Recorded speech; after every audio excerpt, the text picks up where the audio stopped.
Eh bien, bonjour tout le monde. Bienvenue à ce mercredi du 8 mai 2024. On va parler des locataires et du dossier de crédit. Mais juste avant, je dois remercier tous les participants. Euh, Nous sommes rendus, après 6 mois de création de la chaîne sur YouTube, à 37 000 abonnés. Bien, la chaîne a été créée en 2022, au mois de novembre, mais le premier vidéo de mercredi est apparu en novembre 2023. Donc, ça fait 6 mois et on est déjà rendu à 37 000 abonnés, 214 000 visionnements. Donc, wow, je suis vraiment impressionné. Pour ceux d'entre vous qui nous écoutent sur YouTube, vous pouvez vous abonner à la chaîne, soit liker, mettre des commentaires bien importants, ça aide les algorithmes. Et si vous voulez participer au webinaire, donc quand on les donne live, eh bien, vous abonnez à notre infolettre sur notre site web afpf.ca et vous allez recevoir le lien de connexion pour participer avec nous. Alors, on va, si des gens d'entre vous, les participants aujourd'hui, si vous avez des questions, je vous invite à les inscrire dans le chat. Il y a Claudia Aubry qui m'assiste aujourd'hui, donc qui est avec nous, qui va répondre à vos questions ou qui va me les soumettre. Et à la fin complètement de la présentation, eh bien, on va ouvrir une période pour les questions. Et si vous avez des questions, là, vous pourrez les poser tout simplement en levant la main. On va vous donner la parole, mais cette portion-là ne sera pas disponible sur YouTube. Alors, personne ne pourra vous identifier. Alors, on va commencer maintenant sans plus tarder. Alors, pour ceux qui ne nous connaissent pas, eh bien, qui on est l'Académie de formation et de prévention de la fraude, eh bien, on a été fondé en 2020 par moi-même et Claudia Aubry, qui est aussi cofondatrice et qui est spécialiste en cybercriminalité. Et quand on a créé l'Académie, eh bien, notre désir, c'était de répondre à un besoin criant dans l'industrie de formation au niveau de la prévention de la fraude.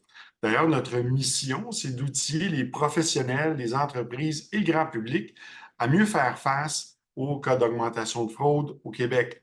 D'ailleurs, il y a une citation du général Sun Tzu, qui est un général chinois, qui a écrit le livre L'art de la guerre au Moyen Âge et qui disait, si tu ne connais ni ton adversaire ni toi-même, à chaque bataille, tu seras vaincu.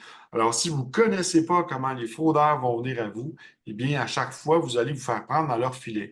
Alors, notre travail, c'est de vous outiller en vous donnant les bonnes informations afin que vous puissiez combattre ce fléau. Alors, pour ceux qui ne me connaissent pas, eh bien, Sylvain Paquette, je suis donc cofondateur de l'Académie, je suis spécialiste en gestion et prévention de la criminalité financière pour la FPF. Je suis également vice-président pour la section du Québec de l'Institut canadien du crédit, qui est une association professionnelle de directeurs de crédit qui a été créée en 1928 au Canada. Donc, c'est une des plus vieilles associations qu'on a ici. Je suis aussi auteur du livre La face cachée des bureaux de crédit que vous pouvez vous procurer sur Amazon en anglais et en français. Je suis parrain de plusieurs regroupements de victimes de fraude. Donc, si vous avez suivi récemment, en mars dernier, il y avait les victimes de fraude sur Facebook. Eh bien, nous avons rédigé l'AFPF, le rapport d'expertise de fraude concernant l'action collective contre Facebook avec Marie-Claude Barrette, Norma Brathwaite et tous les artistes qui ont été impliqués. Donc, on s'occupe de plusieurs groupes de victimes comme ça. Je suis aussi porte-parole et consultant dans les médias d'information. Donc, on a plus d'une centaine d'apparitions dans les médias. Je suis aussi formateur reconnu par diverses associations professionnelles. On est organisateur du colloque sur la fraude qui a lieu chaque année. Cette année, ça va être le 4 novembre à Montréal. Et aussi, je suis membre de plusieurs associations, donc autant l'ACFE, l'ACFCS et CIS et le Centre canadien francophone d'analyse géopolitique. Donc, on a aussi le plaisir, moi et Claudia, d'animer une émission à la station CKVL. Donc, vous pouvez écouter là, en tout temps sur Internet. On anime, en fait, c'est une émission qui s'appelle Histoire de fraude. Donc, chaque semaine, on a un thème différent. C'est une émission d'1 heure. Vous pouvez la réécouter en rediffusion. Elle a joué là, ce matin de 10h à 11h et on parlait justement de vol d'identité. Alors, c'est très intéressant. On a des belles histoires croustillantes à vous raconter. Alors, on vous invite à nous écouter sur CKVL. Donc, l'objectif des mercredis, on a objectif, en fait, d'aider les professionnels à parfaire leurs connaissances en termes de dossiers de crédit à la consommation, mais également en termes de prévention de la fraude. Donc, le but ici, c'est de vous permettre d'avoir des outils qui vont faciliter votre travail et aussi vous éloigner des cliniques de crédit ou entreprises, des fois, qui offrent des services de correction de crédit et que c'est un petit peu nébuleux, c'est pas clair, ou parfois ces entreprises-là sont affiliées à des organisations douteuses. Alors, pour éviter ça, eh bien, on vous donne ici les bons outils afin que vous puissiez bien accompagner vos clients et le faire par vous-même. Donc, le vif du sujet, on va entrer dedans tout de suite. Donc, juste avant, je dois vous faire état d'un avis de non-responsabilité. Donc, cette formation est destinée que pour des fins éducatives seulement. Elle ne constitue en rien un avis juridique. Je ne suis pas avocat. Et toute utilisation non autorisée du contenu de cette formation est proscrite et peut entraîner des poursuites judiciaires.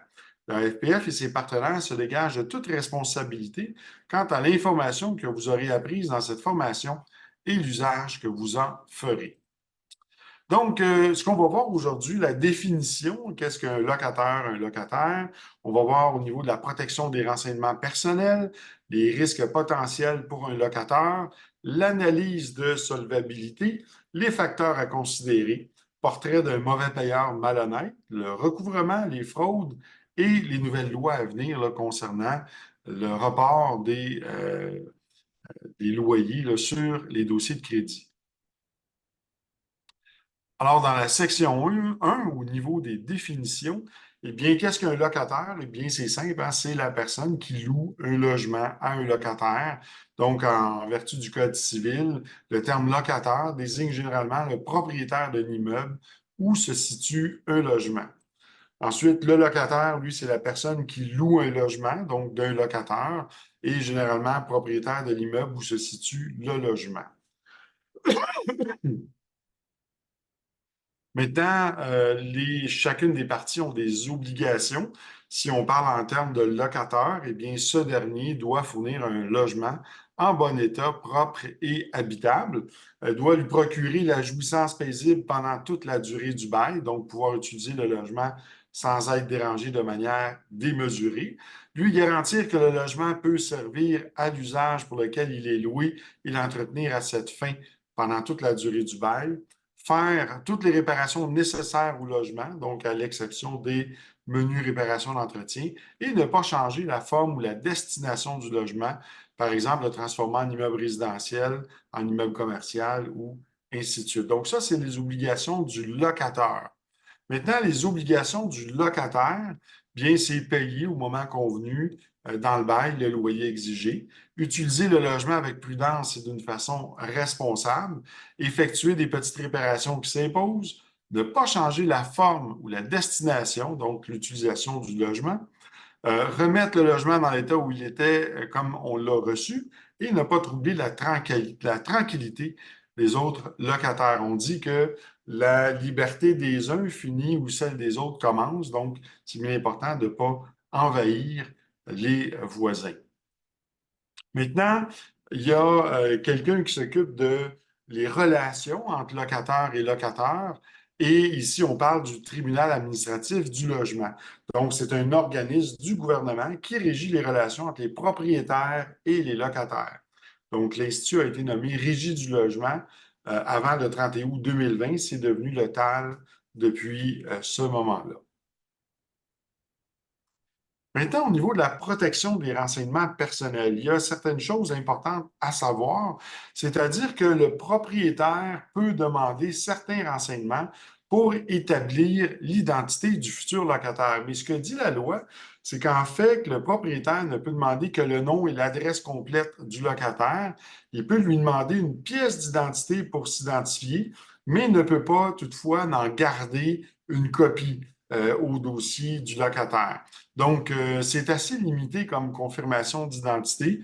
On va voir tout à l'heure qu'au niveau des fraudes, il y a vraiment un danger de ce côté-là, mais c'est ce que la loi prescrit. Il faut savoir qu'au Québec, avec les 4 saisons, le logement, se loger ici, là, c'est vraiment primordial, c'est important. Donc, ça doit être quand même assez accessible à tous. Les renseignements personnels permettant de vérifier le comportement du futur locataire, donc afin d'éviter le comportement du futur locataire quant au respect des biens qui lui seront confiés et des autres locataires, soit les noms et coordonnées locataires du concierge, donc du logement occupé précédemment ou des autres propriétaires précédents. Donc, ça se limite à ça seulement. Alors, on peut que recueillir ces informations-là.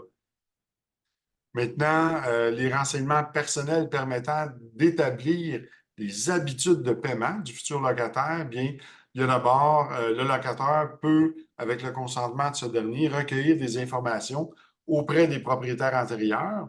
Il peut réaliser une enquête de crédit, donc on peut demander le nom, l'adresse et la date de naissance seulement pour obtenir une copie du dossier de crédit. Et le locataire, lui, peut fournir aussi une attestation de crédit de son institution financière, c'est-à-dire une lettre de crédit.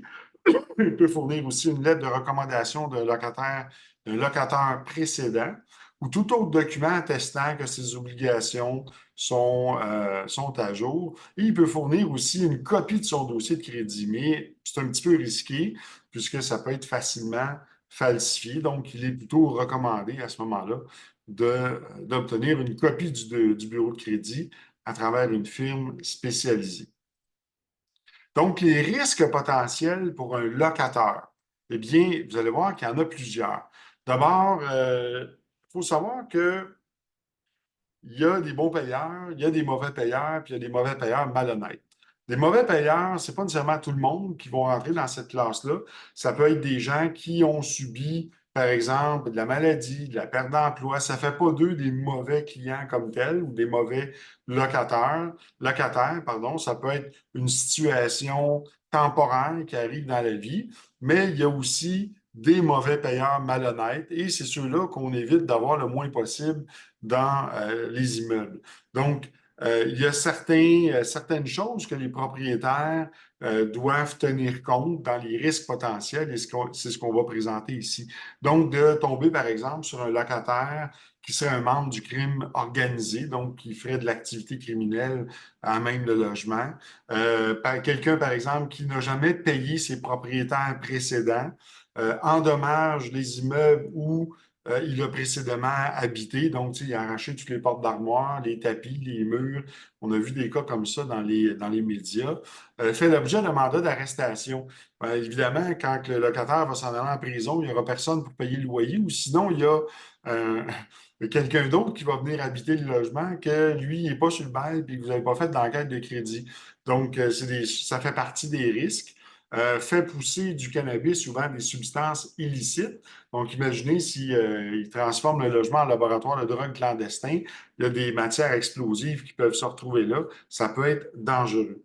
Utilise l'adresse comme mail job pour des fins frauduleuses, donc fait venir des colis, des paquets, des cartes de crédit, donc des transactions frauduleuses. Et le problème avec ça, c'est que souvent, l'adresse va être rentrée dans les bases de données de Citadel ou de différents logiciels de prévention de la fraude et ça peut causer des problèmes aux propriétaires par la suite ou à d'autres locataires qui vont habiter cette adresse-là. Ça va être difficile d'obtenir du crédit par la suite. Fournir de fausses pièces d'identité, sert de prête-nom ou de poteau.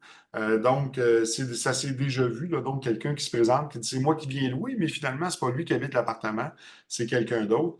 Utilise le logement pour des fins de prostitution. Puis on voit beaucoup ça là, dans les immeubles à condos.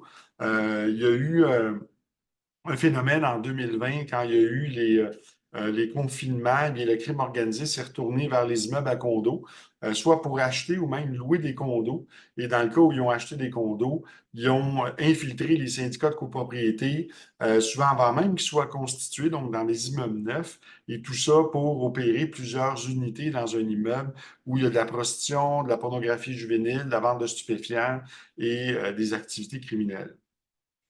Ensuite, est insolvable ou incapable de s'administrer, a des problèmes de jeu, de drogue ou autre. Mais tout ça, ça fait partie des risques. Ça peut faire en sorte que le propriétaire court après son loyer. A une entreprise de recyclage de rebut ou de métaux.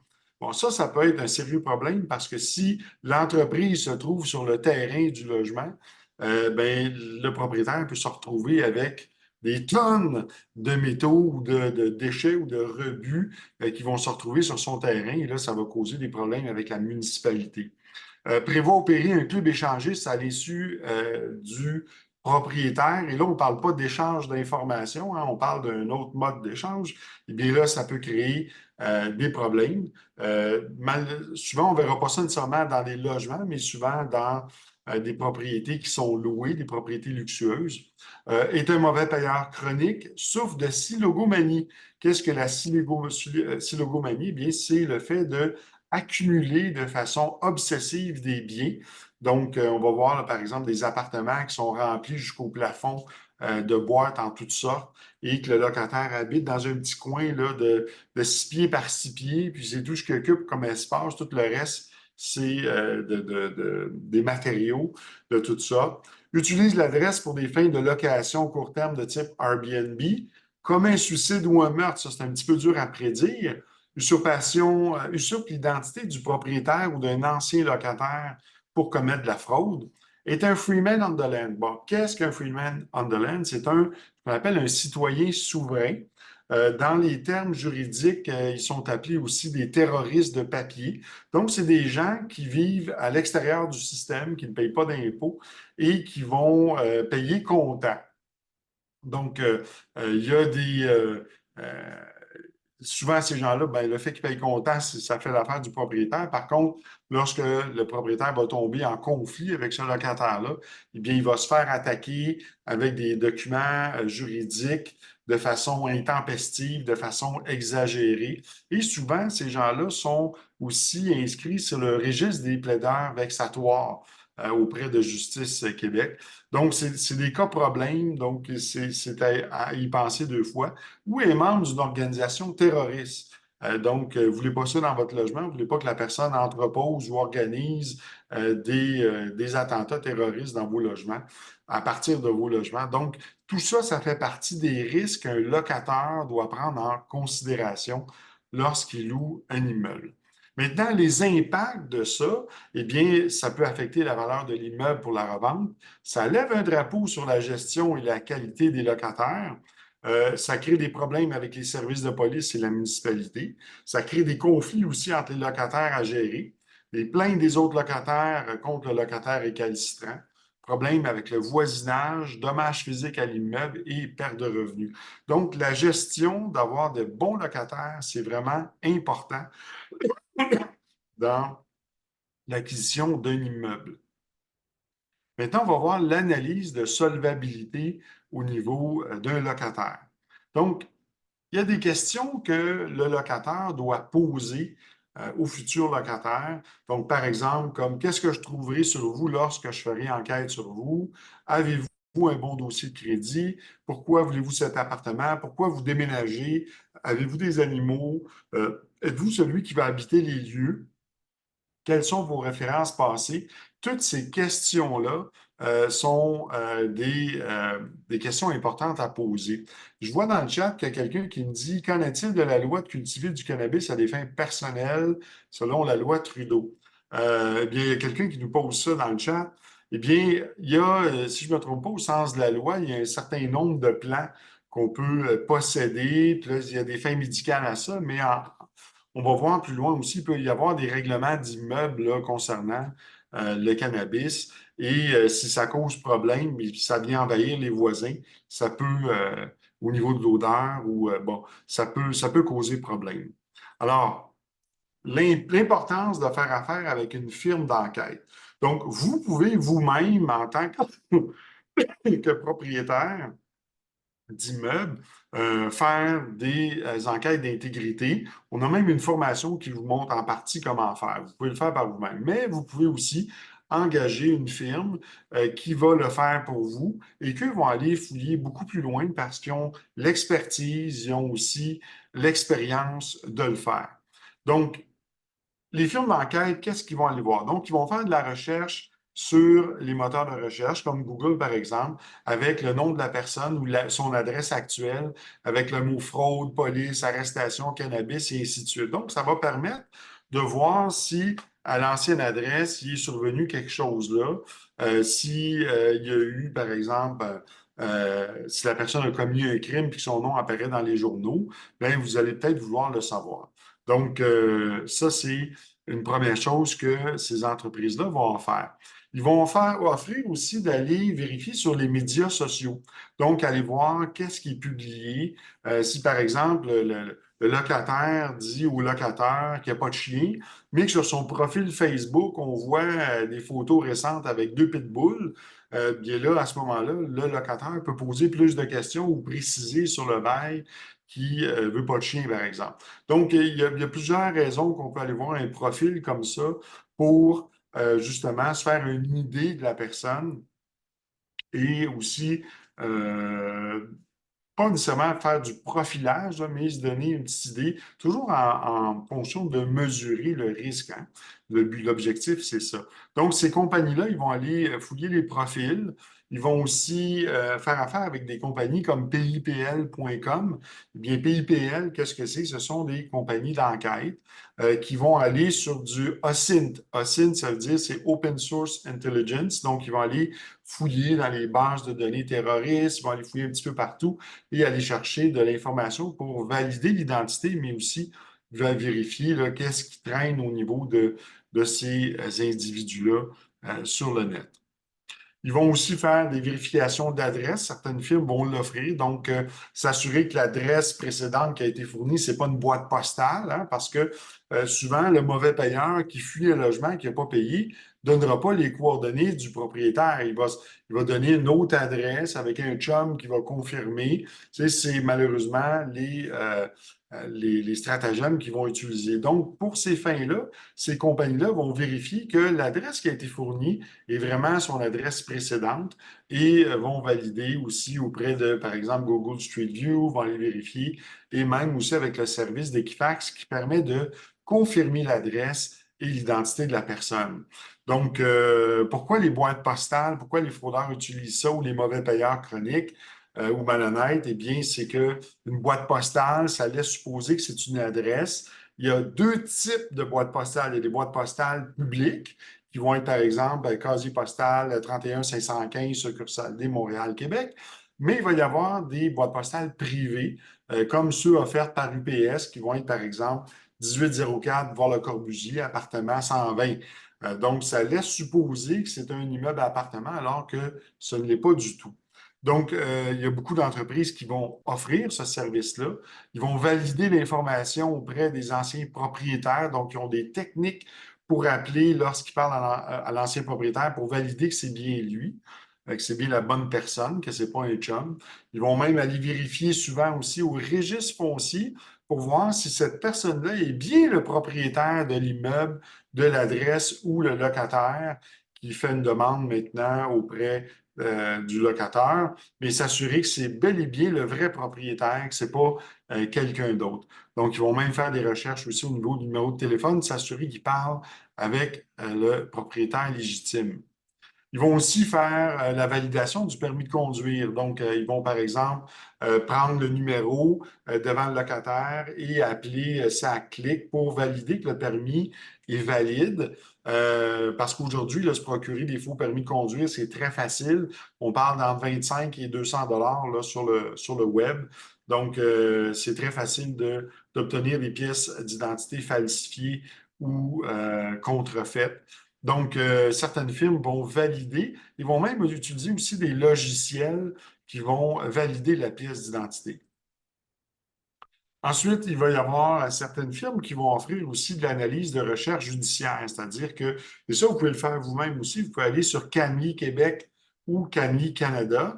Vous allez trouver tous les jugements qui soit relèvent du fédéral ou du provincial, et ce sont tous les jugements dans tous les tribunaux du Québec qui ont été entérinés envers un débiteur. Donc, ça, c'est important de vérifier et aussi auprès du tribunal administratif du logement. Donc, les firmes vont vérifier deux choses. D'abord, si le locataire, pardon, a des jugements contre lui, mais également si le locataire poursuit de façon intempestive son propriétaire pour toutes sortes de raisons. Donc, tout ça aussi, c'est des indices. Donc, ces firmes-là vont valider cette information-là. Ils vont faire aussi des recherches dans les états antécédents financiers auprès, par exemple, du bureau de surintendant des faillites. Donc, ils vont aller vérifier si la personne a déjà fait une faillite, si elle a fait une proposition. Donc, ça fait partie des recherches qui vont être complétées. Ils vont aller aussi vérifier le statut d'emploi. Donc, avec le consentement du candidat, vérifier que la personne travaille bien à cet endroit. Ils vont aussi offrir l'étude des relevés bancaires. Donc, ça, les relevés bancaires, c'est très utilisé dans le commercial, mais pas encore beaucoup au niveau personnel. Donc, le propriétaire, par exemple, va faire affaire avec une firme d'enquête qui va envoyer un courriel, comme un virement Interac au futur locataire. Ce dernier va rentrer ses coordonnées bancaires et la firme va recevoir les relevés bancaires des 24 derniers mois. Donc, ils vont prendre une décision là-dessus, donc établir un risque là, pour s'assurer que les loyers ont été bien payés dans le passé et ainsi de suite. Donc, ce sont des choses qui sont possibles. Ces firmes-là vont aussi offrir la vérification du dossier criminel. Donc, est-ce que le futur locataire, là, c'est quelqu'un qui a été accusé de crimes graves, de fraude ou de par exemple, de crimes en matière sexuelle, alors que juste dans le même immeuble que vous avez aussi une garderie comme locataire. Donc, tout ça, là, c'est des choses qui vont être vérifiées par ces firmes-là.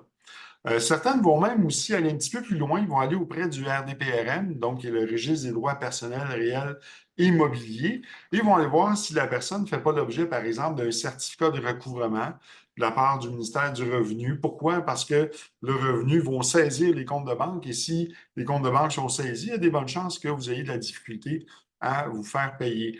Donc, ils vont aller vérifier ça, voir s'il n'y a pas d'hypothèque mobilière, s'il n'y a pas des éléments qui pourraient établir davantage un risque pour la location du logement. Ensuite, ils ont même aussi accès à donc, une adresse web là, qui permet de valider le numéro d'assurance sociale auprès du gouvernement.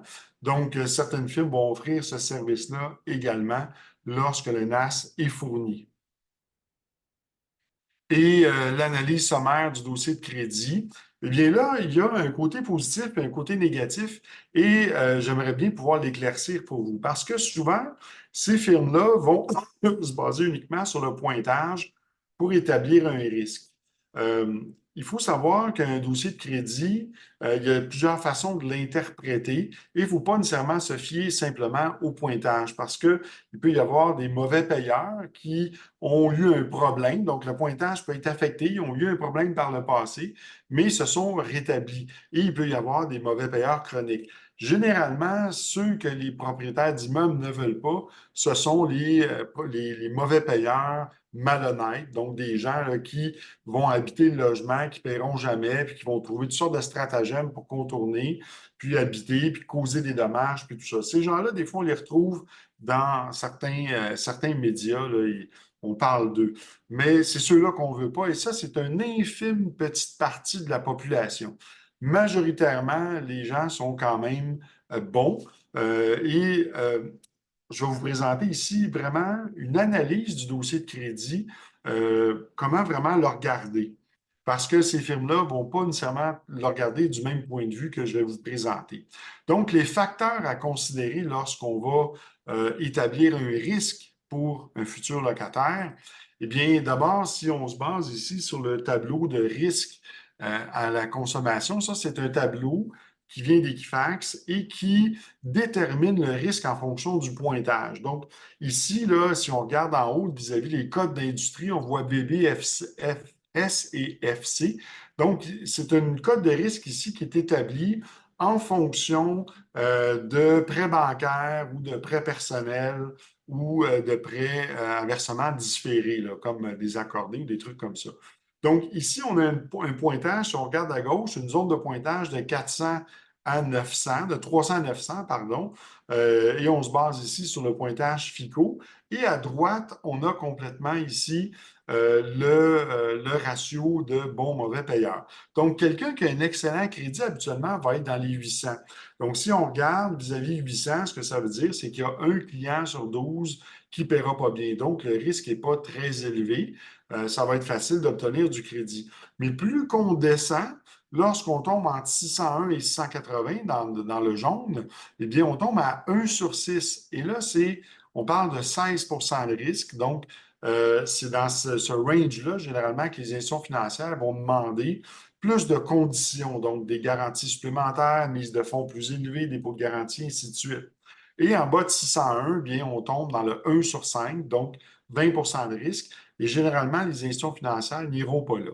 Donc, ça, c'est un tableau de risque pour les institutions financières. Maintenant, en matière de location d'immeubles, il faut regarder ça différemment. Parce que, comme je vous dis, ces firmes-là vont souvent établir leurs décisions ou donner des conseils en fonction du pointage. Et ça, ce n'est pas tout à fait exact. Donc, ici, on voit les répartitions du pointage en fonction du risque. Donc, c'est les tableaux qu'on retrouve sur le site d'Equifax qui sont disponibles aux consommateurs. Donc, on peut voir de 300 à 549, on dit que c'est faible, 550 à 619, donc c'est faible. Avant, c'était très faible. 620, 649, c'est moyen. Après ça, bon pointage, très bon pointage et excellent pointage. Donc, les éléments perçus négativement qui pourraient être considérés quand même comme favorables par un locataire. Donc, quelqu'un qui a fait une faillite libérée, mais qui a un minimum de crédit rétabli. Donc, une carte de crédit, un prêt auto, par exemple. Quelqu'un qui a fait une proposition de consommateur, elle a été remboursée intégralement. Et même s'il n'y a pas de crédit rétabli, ça peut être quand même un bon locataire. Pourquoi? Parce que ces gens-là n'ont plus de dette. Les gens qui ont fait faillite ou proposition n'ont plus de dette. Ils ont de l'argent à leur disposition et généralement vont payer très bien. Les lettres de référence du syndic attestant la régularité dans les paiements de la proposition, ça peut être bon aussi.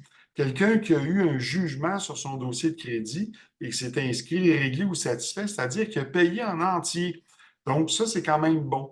Des comptes en recouvrement avec la mention règlement fait. Donc, la personne a été en recouvrement, a payé. Donc, ça, c'est important de le considérer. Et ce qu'il faut regarder dans un dossier de crédit, c'est l'historique dans le temps. Donc, si pendant des années, la personne a bien payé, puis à un certain moment a connu, par exemple, une perte d'emploi, de la maladie, des problèmes, puis là, elle a mal payé pendant un certain temps, elle se rétablit après, mais ça, c'est bon. Mais quelqu'un qui a mal payé toute sa vie, ça, c'est chronique. Ça, c'est une autre affaire. Donc, message de confirmation d'éléments de fraude au dossier de crédit. Bien, ça arrive régulièrement que des gens l'ignorent, mais sont victimes de fraude à l'identité et se retrouvent avec des mentions dérogatoires sur leur dossier de crédit. Et ça les empêche de pouvoir se louer un logement. Donc, bien important, ça, c'est un facteur à considérer. Quand vous voyez qu'il y a un message de fraude, il faut être un petit peu plus indulgent et poser plus de questions aux locataires. Ensuite, l'historique d'ouverture de fiches de crédit correspond avec l'âge du début adulte ou si c'est quelqu'un qui est, par exemple, immigrant, bien à partir de son statut de résident permanent ou s'il a été accepté comme réfugié, eh bien tenir compte de cette date-là. Donc ça, c'est un élément important. Et le ratio de comptes bien payés versus les comptes passés aux profits et pertes. Donc, si par exemple la personne a 10 comptes payés classés I1, R1 ou 1, il y a un seul compte qui est classé 9, bien, ce n'est pas une problématique comme telle. Moi, j'ai eu des immeubles, j'ai loué à des gens qui ont fait des faillites, des propositions, puis ça a été des excellents payeurs. J'ai eu des gens qui ont eu des petits problèmes de crédit. Je n'ai jamais eu de problème avec ces gens-là. Donc, c'est un ensemble d'éléments qu'il faut considérer lorsqu'on va louer à un futur locataire. Maintenant, les éléments sensibles à considérer, qu'est-ce qui augmente le risque? Bien, des faillites multiples sans crédit rétabli, des propositions de consommateurs échouées ou présumées annulées. Ça veut dire que le débiteur n'a pas respecté son entente avec le syndic Et là, qu'est-ce qui se passe? C'est que tous les dettes reprennent vie. Donc, la personne peut faire l'objet d'une saisie.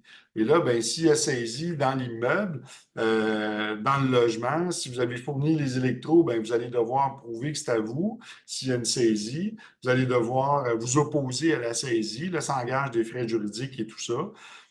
Si la personne n'a pas respecté sa proposition, qu'elle a été annulée, eh bien, comme je vous dis, les dettes reprennent vie. Et là, il peut y avoir des saisies, des poursuites, saisies des comptes de banque. Vous pouvez avoir de la difficulté à vous faire payer. Compte en recouvrement sans la mention règlement fait, mais là, s'il y a beaucoup de comptes en recouvrement qui ne sont pas réglés, c'est pas bon signe. Message à l'effet que la personne est victime de compromission. Ça veut dire que la personne a servi de prête-nom et son dossier de crédit en est affecté. Ratio de compte dérogatoire supérieur au ratio de compte bien remboursé, comme je vous expliquais tout à l'heure, eh bien là, il y a 8 R9 puis il y a 2 R1. Eh bien là, ça peut être problématique. Présence de compte de prêt sur salaire ou de micro-prêt instantané. Donc, vous voyez dans les demandes de crédit qu'il y a des compagnies de prêt sur salaire. Ça laisse présager que la personne a des problèmes graves. Donc, peut-être des problèmes de jeu, de drogue, de surconsommation. Ça porte à confusion. Donc, c'est un élément important à vérifier. Présence élevée de fournisseurs de crédit à haut risque. Donc, la personne fait affaire qu'avec des compagnies à haut risque. Si elle paye bien, elle mérite une bonne médaille parce qu'au taux d'intérêt qu'elle paye, c'est presque de l'héroïsme.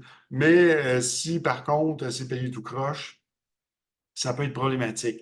Présence élevée de AKA, donc ce sont ce qu'on appelle des alias. Donc, la personne a des noms composés et peut se retrouver avec des fiches de crédit multiples. Donc, ça se pourrait que la personne ait plusieurs fiches de crédit et qu'il y ait des informations qui soient sur d'autres dossiers de crédit que vous ne voyez pas. Donc, ça, ce sont des éléments sensibles à considérer. Maintenant, autre facteur à considérer, bien un locataire ou un propriétaire veut louer, bien de mandater une firme spécialisée pour obtenir un rapport de solvabilité du futur locataire avec son consentement. Ça, c'est primordial, c'est très important. Avoir un règlement d'immeuble, justement pour les questions de fumeurs, cannabis et tout ça, se procurer une assurance titre. Pourquoi? C'est pas vraiment pour les problèmes là, de lotissement, mais plus au niveau de l'usurpation d'identité. Parce qu'il y a certains fraudeurs qui vont louer un logement ou une maison à louer et qui vont usurper l'identité du propriétaire pour faire un vol de titre. Donc, pour ces raisons-là, on recommande fortement de se procurer une assurance titre. Il y a 3 compagnies spécialisées dans ça, donc Chicago, FCT et Stewart Title. Avenant contre le vol d'identité, assurez-vous dans votre police d'assurance habitation d'avoir cet avenant-là. Souvent, ça couvre jusqu'à 50 000, c'est pas très élevé, mais ça va couvrir pour les frais juridiques qui concerne votre identité. Avoir recours au service d'une agence de recouvrement. Pourquoi? Parce que lorsque vous avez des loyers qui sont impayés, le tribunal administratif du logement, ces jugements-là n'apparaissent pas sur le dossier de crédit. Donc, si vous voulez vraiment qu'ils apparaissent, vous devez passer par une agence de recouvrement et eux vont s'occuper d'appeler le débiteur fautif, le locataire fautif, plusieurs fois par jour, et puis ils vont l'harceler jusqu'à ce qu'ils finissent par payer. Lettre de recommandation, donc demander au futur locataire une lettre de recommandation de l'ancien propriétaire. Ça, c'est important. Et si malheureusement cette lettre-là a été falsifiée, eh bien, si éventuellement cette personne-là vous passe dans une faillite, eh bien, vous pourrez invoquer que ce document-là a été faux. Ça va vous prendre un rapport d'expertise, évidemment, pour prouver ça. Et vous allez pouvoir attester que ce document-là est faux et la dette sera exclue de la faillite à ce moment-là. Donc, report des loyers sur les dossiers de crédit. Il faut savoir que Equifax offre le service aux propriétaires d'immeubles qui détiennent plus de 200 portes de pouvoir rapporter les loyers des locataires sur le dossier de crédit. Mais il y a certaines conditions à ça. Donc, par exemple, le demandeur doit être membre d'une agence d'évaluation de crédit. Donc, si, par exemple, vous avez la compagnie qui s'appelle Plex 123, eh bien, cette compagnie-là doit être membre d'Equifax. L'entreprise doit avoir plus de 2 ans d'existence. Le demandeur doit rencontrer les normes de sécurité d'Equifax. Donc, ça, c'est-à-dire que l'ordinateur là, qui va faire où les demandes vont être faites, où ça va être traité, ça doit être dans une pièce barrée, pas de fenêtre. Certaines personnes ont accès seulement. Le demandeur doit avoir un minimum de 200 clients. Le demandeur doit être abonné au service de credit reporting de Equifax. Le compte va apparaître sur le dossier de crédit comme étant classé haut, comme un compte à échéance de 30, 60 et 90 jours, un peu comme les cellulaires. Et certaines conditions s'appliquent, voire le responsable de l'agence d'évaluation de crédit, donc le responsable de compte.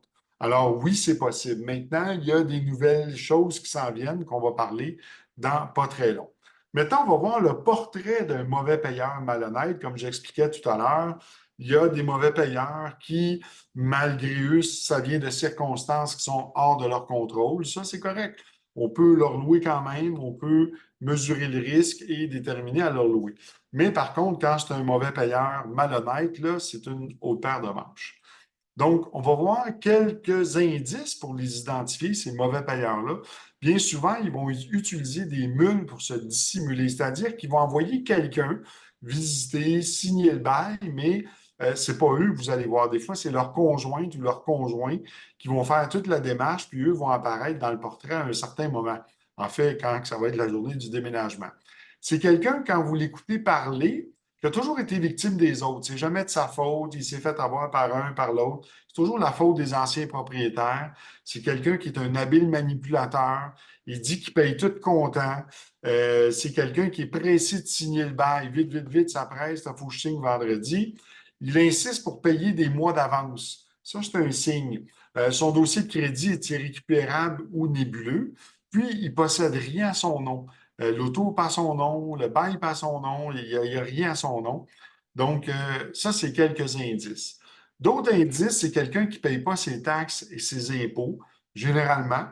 C'est la faute des anciens propriétaires, tout ce qu'il a vécu, se présente comme un bon payeur. Oui, oui, moi, je paye bien, là, je vous le dis.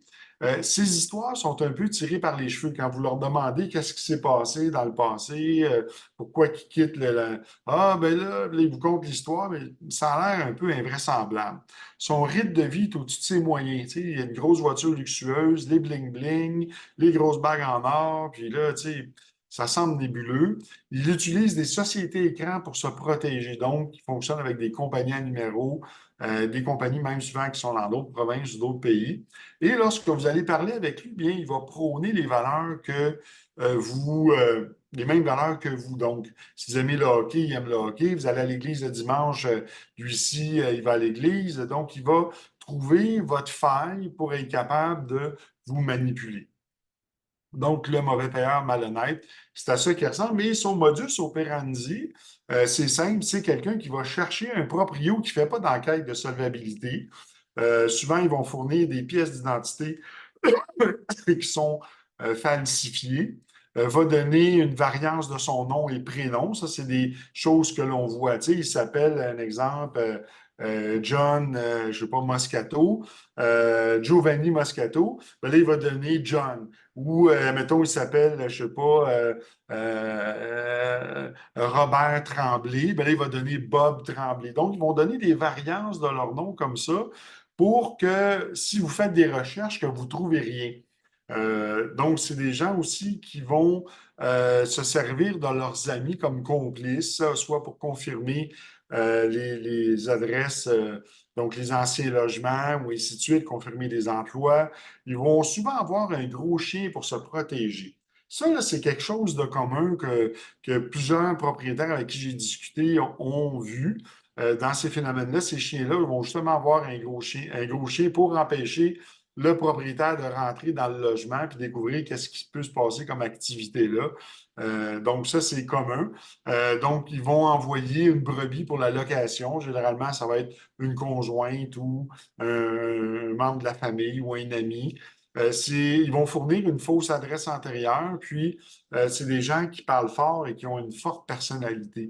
Donc, c'est quelques éléments pour pouvoir reconnaître les bougons ou les mauvais payeurs malhonnêtes. Donc, il existe plusieurs entreprises qui font des services d'enquête On en a énuméré quelques-unes ici qui sont connues comme Proprio Enquête, Groupe Trac, Association des propriétaires du Québec, la Corpic, Enquête de Crédit-Canada.ca, bonlocataire.com, Molini Thibodeau, April Rental, et il y en a d'autres. Donc, ces entreprises-là vont vous offrir le service de faire les enquêtes pré-location. Maintenant, au niveau du recouvrement, bien, il faut savoir qu'il existe une entente dans la communauté des créanciers qui dit qu'on n'accorde pas de crédit à quelqu'un qui a un compte en recouvrement impayé. On va exiger une quittance. Donc, si vous prenez vos locataires fautifs qui vous doivent de l'argent pour lesquels vous avez obtenu des jugements, et que vous transférez le compte à une agence de recouvrement, cette dernière va le faire apparaître sur le dossier de crédit et quelque part dans le temps, eh bien, si la personne demande du crédit pour une auto ou pour une hypothèque, bien, va se voir exiger une quittance de ce compte-là et vous allez vous faire payer quelque part dans le futur. Et ce qui est intéressant aussi, c'est l'article 18 de la loi sur la protection des renseignements personnels dans le secteur privé dit que lorsque c'est pour recouvrir une dette, on n'a pas besoin du consentement du consommateur pour accéder à son dossier de crédit, donc on peut y aller de façon presque indéfinie. Alors, on sait que la dette comme telle fait l'objet d'une prescription après 3 ans, hein, la prescription extinctive dans le Code civil, mais l'information, elle, ne fait pas l'objet d'une prescription. Donc, l'information relative à cette dette-là peut continuer de courir sur le dossier de crédit. Alors, bien important, avoir dans vos contacts une agence de recouvrement. Donc, on a un exemple ici de dossier de recouvrement sur un dossier de crédit. Donc, on peut voir ici le 08-2020, RIMP, ça veut dire recouvrement impayé. Donc, on a une agence ici qui est PRA Groupe Canada. Pour Fairstone, on voit que c'était un prêt personnel et le solde est toujours de 13 045 et le numéro de dossier qui suit. Ensuite, on voit ici payé Crédifax Ontario, bon, pour entreprise Rent-A-Car et un solde qui est à zéro. Donc, dès qu'on voit qu'il y a un RIMP, comme dans le cas précédent, où il y a Progroup, eh bien, le dossier de crédit est bloqué et il n'y a pas de crédit qui peut être approuvé. Donc, bien important, le fait de rapporter le jugement ou la mauvaise créance sur le dossier de crédit va faire en sorte que quelque part dans le temps, vous aurez une chance de vous faire payer. Maintenant, au niveau des fraudes, pour les propriétaires, pour les locataires, là, le grand danger en ce moment, c'est l'usurpation d'identité. Donc, ce sont des fraudeurs qui vont louer un logement, qui vont usurper l'identité d'une personne qui a un excellent crédit et un bon emploi. Donc, il va passer probablement un dans les premiers, hein, et il va louer l'immeuble, il va louer le logement, et une fois à l'intérieur, bien soit qu'il ne payera pas, soit qu'il va payer de façon saccadée ou différée, soit qu'ils vont faire des activités criminelles, il peut se passer toutes sortes de choses. Donc, ça, c'est le plus grand danger pour les locataires, c'est l'usurpation d'identité. Et en ce moment, c'est le crime qui connaît la plus forte croissance dans le monde. C'est celle-là. Après ça vient la contrefaçon. Donc, là, on parle, non, je reprends.